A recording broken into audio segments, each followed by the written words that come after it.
Salut, c'est Bernard NG de Devcast. Dans cette vidéo, nous allons voir comment utiliser le système de Secret Vault sur Symfony.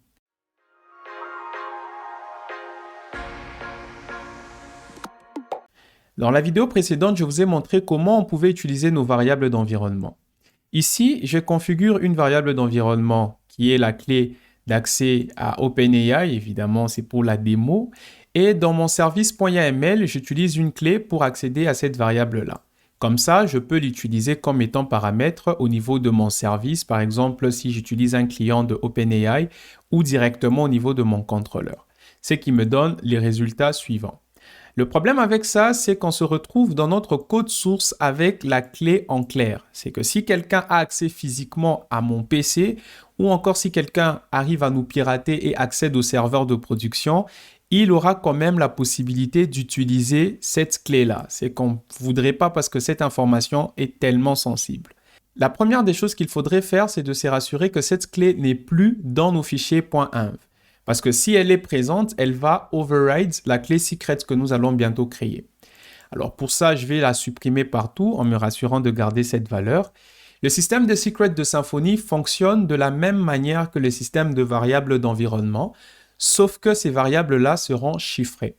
Alors pour commencer, si là j'essaie d'actualiser, on me dira que la valeur n'est plus trouvée, évidemment parce que j'ai supprimé cette clé. Comme ça, je suis sûr que cette clé n'est pas définie d'une quelconque manière. Je vais donc commencer par utiliser, voilà, je vais supprimer ça parce que je faisais des tests juste avant. Je vais donc commencer par générer les clés de chiffrement et de déchiffrement avec la commande PHP Bean Console secret generate keys. Ça va générer les clés dans mon environnement. Ici, je suis dans l'environnement de développement. La clé de déchiffrement peut être commit, peut être versionnée. Mais pour la production, il est strictement interdit de versionner la clé de déchiffrement comme vous pouvez le voir ici en rouge. Alors, si je me rends dans mon dossier config, vous allez voir qu'il y a un nouveau dossier secret qui a été créé à l'intérieur duquel vous avez un dossier dev. Et bien sûr, vous avez la clé de déchiffrement et la clé de chiffrement. Évidemment, on ne peut rien comprendre, c'est ça le but. Pour ajouter une nouvelle variable, il faut tout simplement utiliser la commande PHP Bean Console secret set suivi du nom de la variable. Ici, ça sera OpenAI Key. Et puis, je peux préciser la valeur que vous n'allez pas voir justement. Et cette clé sera ajoutée. Si je reviens dans mon dossier config secret dev, vous allez voir qu'il y a un nouveau fichier dev.list.php qui va lister toutes les variables secrets qui ont été créées. Et vous avez le fichier qui va contenir cette valeur-là, sauf que la valeur, elle est chiffrée. C'est le but recherché ici. Comme ça, même si quelqu'un accédait à ce code source, il ne pourra pas voir la valeur. Par contre, notre application pourra utiliser sans problème cette valeur-là parce que nous avons la clé de déchiffrement. Vous pouvez lister toutes les valeurs en utilisant la commande PHP Bean Console secret lists. Et si vous avez accès à la clé de déchiffrement, vous pouvez toujours utiliser cette commande avec l'option reveal pour pouvoir voir la valeur qui a été définie. Ça peut être pratique en débuguant. Reveal.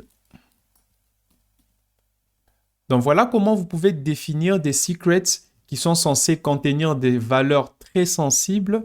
Dans la documentation, vous pouvez aller un peu plus loin et voir que vous avez la possibilité d'overrider. Par exemple, au niveau de mon .env.local, si je viens redéfinir la même variable OpenAI, voilà, OpenAI key, et ici je mettrai test, c'est cette valeur test qui sera rajoutée parce que les variables d'environnement ont la primauté sur les variables secret. Donc voilà tout pour cette vidéo assez courte et rapide, mais très importante si vous gérez des valeurs sensibles. Je vous laisse lire la documentation pour comprendre comment ce système fonctionne et vous pouvez aussi générer des valeurs aléatoires, par exemple en utilisant l'option random. Si vous n'avez pas envie de gérer vous-même la valeur, ici je vais rajouter cette valeur-là et ce qui va se passer, on m'a généré une valeur qui est une valeur forte évidemment, mais une valeur aléatoire. Vous pouvez changer les clés de chiffrement si quelqu'un les a découvertes. Par exemple, vous avez un membre de votre équipe qui a quitté l'équipe mais qui avait accès à vos clés de déchiffrement. vous pouvez rotate ces keys-là. Vous pouvez les changer.